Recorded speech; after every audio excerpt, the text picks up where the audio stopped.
قالوا عنها الأوضة المسحورة، بتنقلك لعالم تاني ومفيش حد بيدخلها إلا وبيطلع منها حد تاني خالص. حمامها أحمر في أحمر وفيها لبس لناس رحلوا من سنين، ورغم إنها قديمة إلا إنها حديث العالم. السياح بتدفع آلاف علشان يقضوا ليلة واحدة فيها. يا ترى إيه لغز الأوضة 17 وليه بيدفع فيها المبالغ دي؟ وصورة فيفي عبده ليه محطوطة في الحمام؟ تعالوا نعرف إيه الحكاية.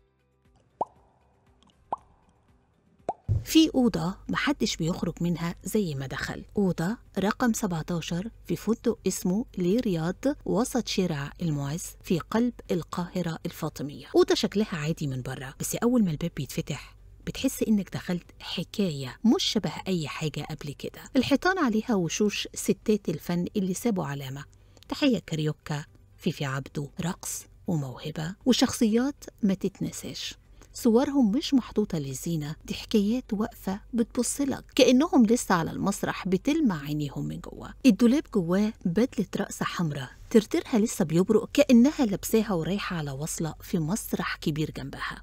برنس مطرز شمعدان الرقص متساف في الركن كأنه لسه من آخر فقرة. الشمعدان ده مش نسخة الشمعدان، ده أصلي. تيجي تبص على الحمام تلاقيه كله أحمر، سقف وأرض لون بيندهلك بطريقة غريبة. ناس كتير قالت ده شبه جهنم، بس اللي بيقف جواه بيحس إنه داخل مشهد سينمائي مش مجرد حمام. التفاصيل كلها معمولة بعناية، كل حاجة في الأوضة دي وراها قصة. السجادة تحت رجلك ألوانها تقيلة ومرسومة كأنها لوحة من متحف. التليفون الأنتيك على الكوميدينو بيرجعك لوقت كانت فيه المكالمة حدث بيحصل مرة واحدة في اليوم. الرنة تقيلة بتقلب القلب. الأوضة أصبحت ترند أونلاين، الناس بتتكلم عنها كتير، اللي بيشكك في الصور اللي فيها، واللي بيقول فيفي عبده صورتها في الحمام ازاي، واللي فاكر ان دي اوضه ست دراما من مسلسل قديم. بس لما بتدخل المكان بنفسك بتحس ان كل حاجه فيه حقيقيه، وراها نفس المشهد مش مجرد ديكور. السياح بيدفعوا $350 في الليلة، حوالي 18,000 جنيه علشان يباتوا فيها، مش بس علشان السرير ولا الحمام ولا الصور، هم جايين يعيشوا